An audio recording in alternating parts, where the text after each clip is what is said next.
नमोऽर्यन्ताणं नमो सिद्धाणं नमो आर्याणं नमो वज्रायाणं नमो लोहे सव्वसाहुणम्। मङ्गलं भगवान् वीरो मङ्गलं गौतमो गणी मङ्गलं कुन्दकुन्दार्यो जैनधर्मोऽस्तु मङ्गलम्। ओंकारबिन्दुसंयुक्तं नित्यं जायन्ति योगिनः कामदं मोक्षदं चैव ओंकाराय नमो नमः। अहोपकार जिनवरनो कुंदनो ध्वनि दिव्यनो जेन कुंद ध्वनि आप्या अहो आ गुरु कहननो। तुझ ज्ञान ध्यान नो रंग अमया दर्श रहो ओ शिव पद तक तुझ संग माता हाथ करो।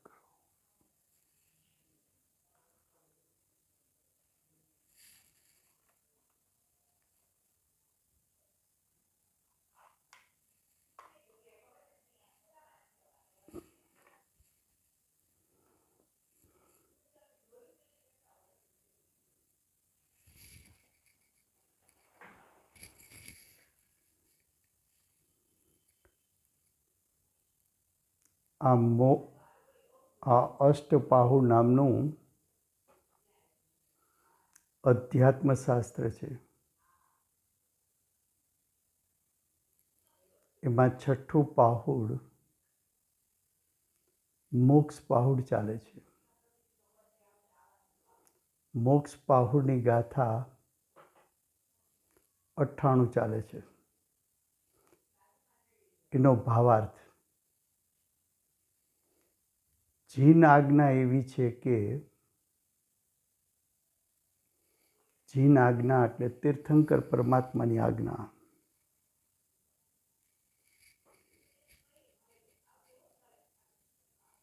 જીન આજ્ઞા એટલે વિતરાગ ભગવાનની આજ્ઞા એવી છે કે આજ્ઞાનો અર્થ છે ઉપદેશ. જીનેન્દ્ર ભગવાનનો ઉપદેશ એવો છે, તીર્થંકર પરમાત્માનો ઉપદેશ એવો છે, વિતરાગ ભગવાનનો ઉપદેશ એવો છે કે સમ્યક્ત્વ સહિત. સમ્યક્ત્વ સહિત એટલે આત્માના અનુભવ સહિત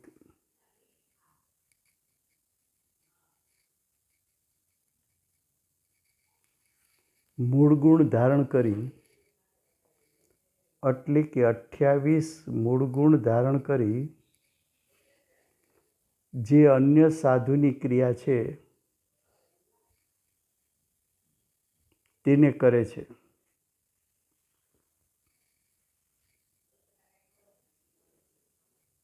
અન્ય સાધુ એટલે ભાવલિંગી સાધુ.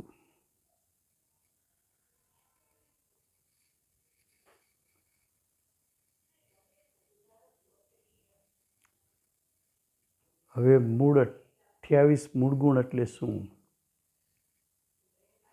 તો કે છે 5 મહાવ્રત, 5 સમિતિ, 5 ઇન્દ્રિયો ઉપર વિજય, 6 આવશ્યક, ભૂમિ સંયન, સ્નાનનો ત્યાગ, વસ્ત્ર ત્યાગ,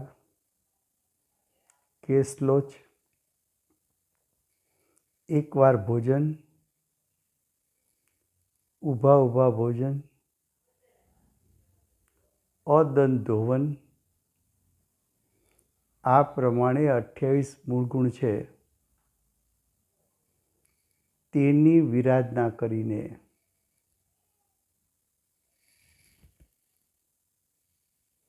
એની વિરાધના એટલે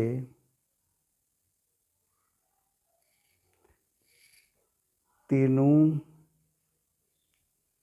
યથાર્થ સ્વરૂપ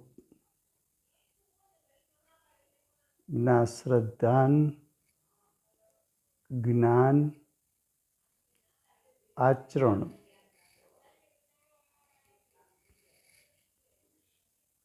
વગર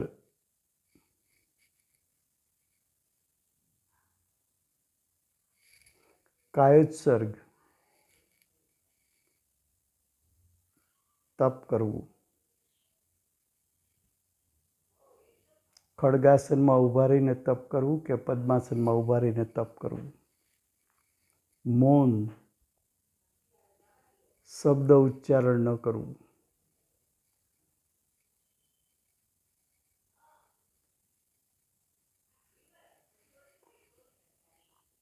ધ્યાન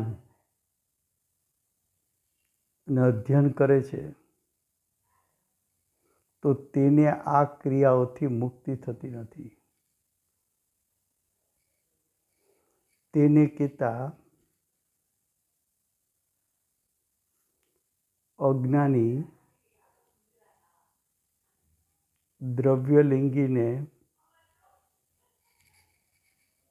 આ ક્રિયાઓથી, આ ક્રિયા એટલે કાયોત્સર્ગ, મૌન, તપ,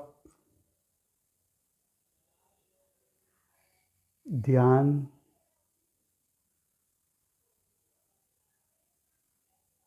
અધ્યયન આ ક્રિયાઓથી મુક્તિ થતી નથી, એટલે કે મોક્ષ થતો નથી. શું કહ્યું?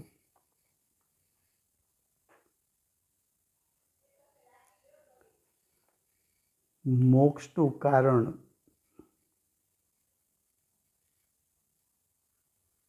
ભાવલિંગ દર્શાવવું છે.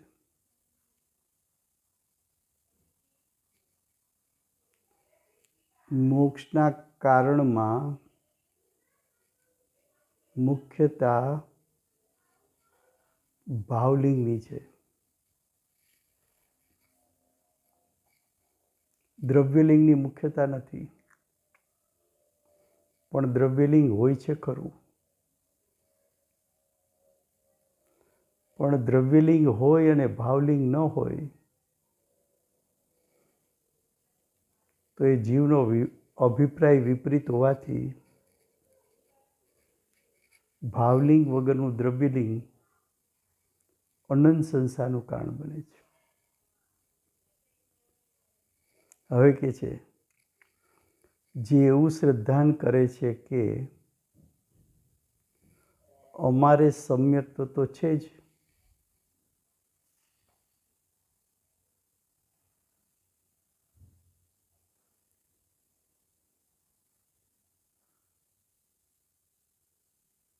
શું કહ્યું? અત્યારે પણ આવી માન્યતાવાળા જીવ છે. કેવા? કે અમે જૈનમાં જન્મ્યા માટે અમને સમ્યક દર્શન તો છે. હવે અમારે દીક્ષા લેવાની બાકી છે. દીક્ષા લઈએ એટલે મુનિ થયા, અને મુનિને તો મોક્ષ થાય. એટલે દીક્ષા લીધી સમ્યક દર્શન જ્ઞાન ચારિત્ર વગર.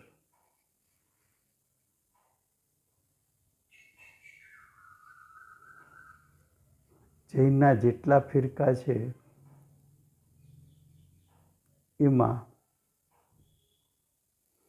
આશ્રવના કારણ 5 જ બતાવ્યા છે: મિથ્યાત્વ, અવિરતિ, પ્રમાદ, કસાય ને યોગ.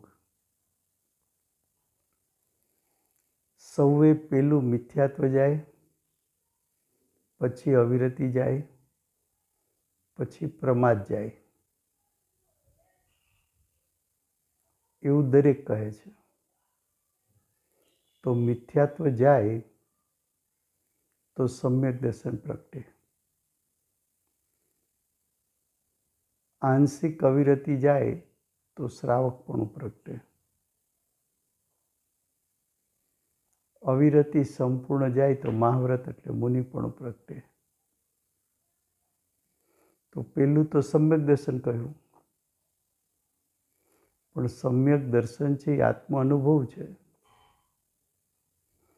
જૈનમાં જન્મ્યા એટલે સમ્યક દર્શન કહ્યું નથી. જૈનમાં જન્મ્યા એટલે જો સમ્યક દર્શન હોય તો શ્રીમદજીએ તો એમ કહ્યું કે સમ્યક દ્રષ્ટિને વધુમાં વધુ 15 ભાવ હોય છે. વધુમાં વધુ 15 ભાવ હોય છે. જો જૈનમાં જન્મીએ એટલે સમ્યક દર્શન હોય તો તું અત્યાર સુધીમાં તો અનંત વખત મનુષ્ય થયો,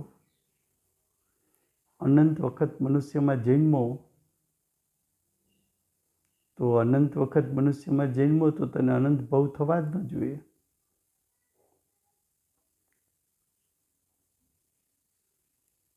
તો તું તારો 15 ભાવમાં મોક્ષ થઈ જવો જોઈએ.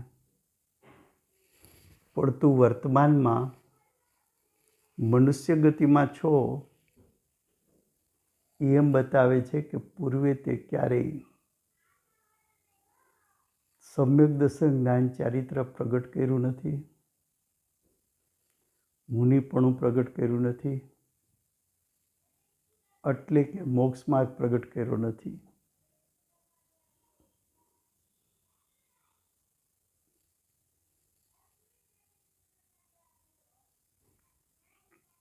તો હું સમ્યક દ્રષ્ટિ છું,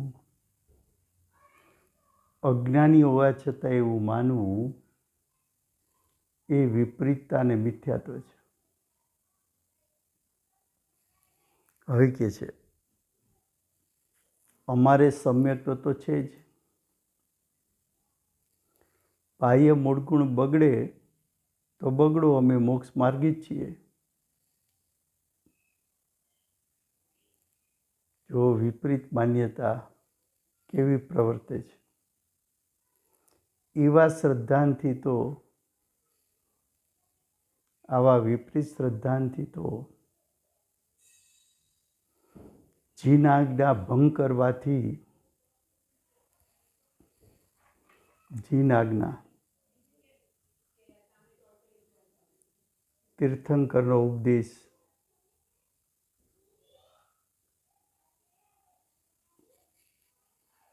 ભંગ કરવાથી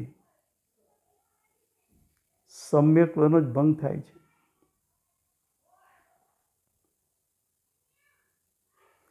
એટલે કે સાચી માન્યતાનો જ ભંગ થાય છે. સમ્યક્ત્વ કોને કીધું? સાચી માન્યતા.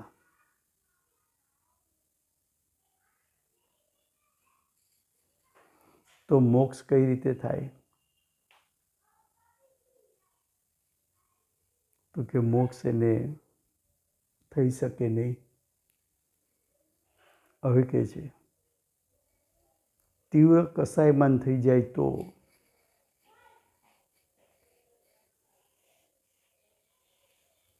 કર્મના પ્રબળ ઉદયથી ચારિત્ર ભ્રષ્ટ થાય અને જો જીન આજ્ઞા અનુસાર શ્રદ્ધાન રહે તો સમ્યક્ત્વ રહે છે. તીર્થંકર ભગવાને જે ઉપદેશ આપ્યો એમાં જે સમ્યક દર્શનનું સ્વરૂપ બતાવ્યું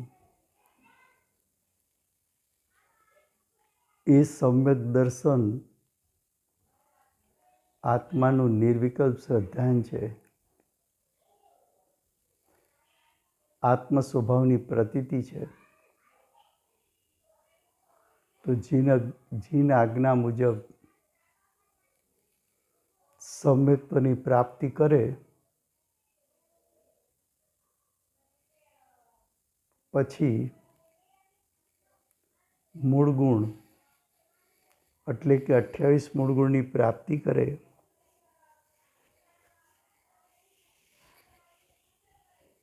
તો એવા જીવને મોક્ષની પ્રગટતા થાય છે.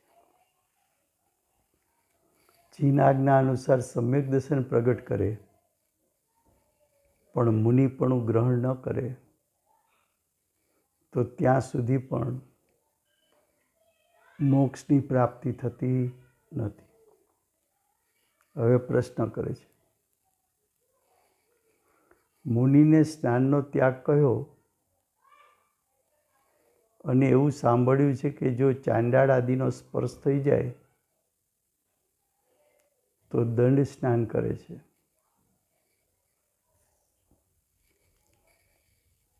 એક પ્રશ્નમાં બે પ્રશ્નો ઉઠાવ્યા છે. એક બાજુથી તમે એમ કહો છો કે મુનિને સ્નાન ન હોય, બીજી બાજુ તો અમે એવું સાંભળ્યું છે કે મુનિને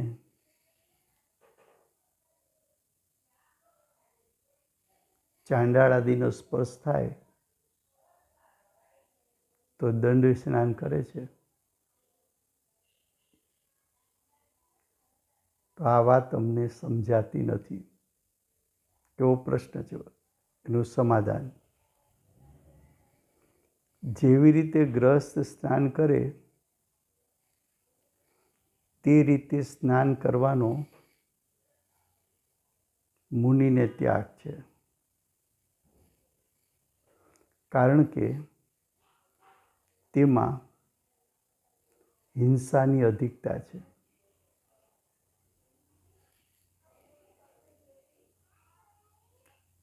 ગ્રહસ્થના સ્નાનમાં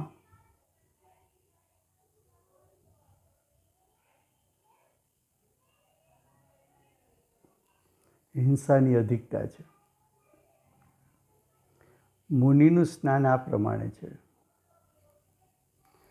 કમંડળમાં પ્રાશુભ જળ રહે છે. કમંડળમાં શુદ્ધ જળ, તેને મંત્ર બોલી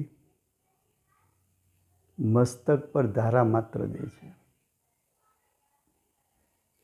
આમ ખરેખર જોવા જાઓ તો એ મંત્ર સ્નાન છે.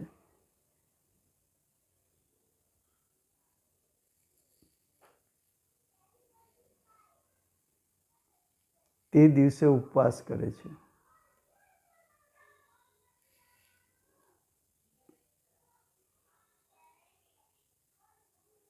આ ઉપવાસ કરે છે એ ખરેખર દંડ છે. તેમનું સ્નાન તો નામ માત્ર સ્નાન છે. તેમનું એટલે ભાવલિંગીનું.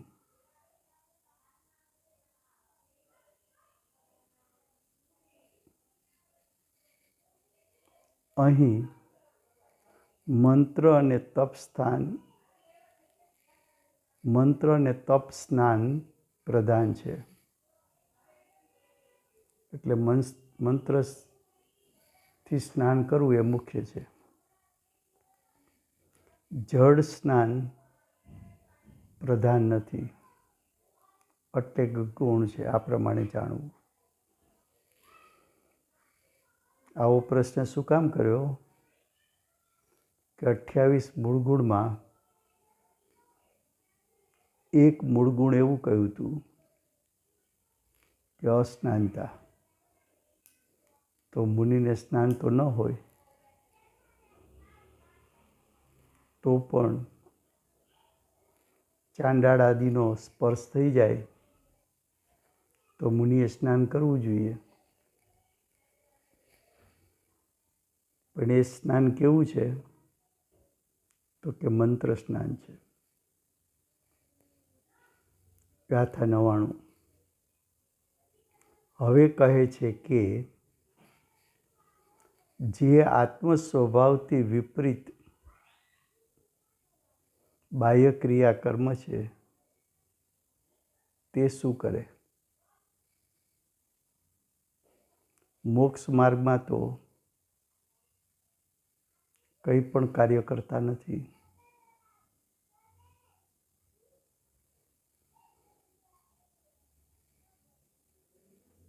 ગાથા 99 આત્મ સ્વભાવથી વિપરીત.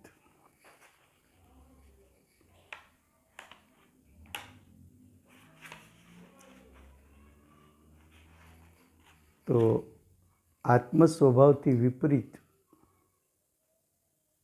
બાહ્ય ક્રિયા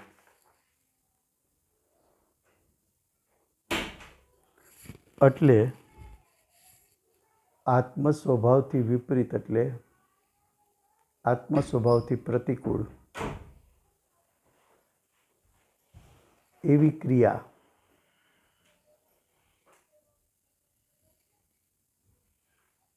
જો ગાથા 99 બહિરંગ કર્મો શું કરે ઉપવાસ બહુવિધ શું કરે રે શું કરે આતાપના આત્મ સ્વભાવ વિરુદ્ધ જે. અર્થ કિયા કે આત્મ સ્વભાવથી વિપરીત એટલે કે પ્રતિકૂળ એટલે કે બાહ્ય ક્રિયાકાંડ તે શું કરશે? મોક્ષનું કાર્ય તો કિંચિત માત્ર પણ થશે નહીં. અનેક પ્રકાર શ્રવણ અર્થાત ઉપવાસ આદિ બાહ્ય તપ પણ શું કરે? કંઈ પણ ન કરે. આતપન યોગ વગેરે કાયક્લેશ શું કરે? કંઈ પણ ન કરે. શું કહે છે કે ઉપવાસ એ શરીરની ક્રિયા છે કે આત્માની ક્રિયા છે? કઈ ક્રિયાથી મોક્ષ થાય? શરીરની ક્રિયાથી મોક્ષ થાય કે આત્માની ક્રિયાથી મોક્ષ થાય? તો કે તું પોતે આત્મા છો, તો તારે ધર્મની પ્રાપ્તિ કરવી તો તારે આત્માની ક્રિયા કરવી જોઈએ. આત્માની ક્રિયા કરવા માટે શરીરની ક્રિયાઓથી નિવૃત્તિ લેવી એટલે ઉપવાસ કર્યો. ઉપવાસ એટલે આહાર ન લીધો એના ઉપર વજન નથી. ઉપવાસ એટલે શરીરની પ્રવૃત્તિથી નિવૃત્ત થયો. શરીરની પ્રવૃત્તિથી નિવૃત્ત થઈને શું કર્યું? તો કે આત્મ સ્વભાવનું ચિંતન કર્યું, મનન કર્યું. આત્મ સ્વભાવનું ચિંતન મનન કયા પ્રકારે કર્યું? તો કે મારા મોહ રાગ દ્વેષ છૂટી જવો. તો આત્માના પરિણામમાંથી મોહ રાગ દ્વેષનું છૂટી જવું એવી ક્રિયા એ જ મોક્ષ માર્ગ અને મોક્ષનું કારણ છે. પણ શરીરની ક્રિયાઓને મોક્ષનું કારણ કહ્યું નથી.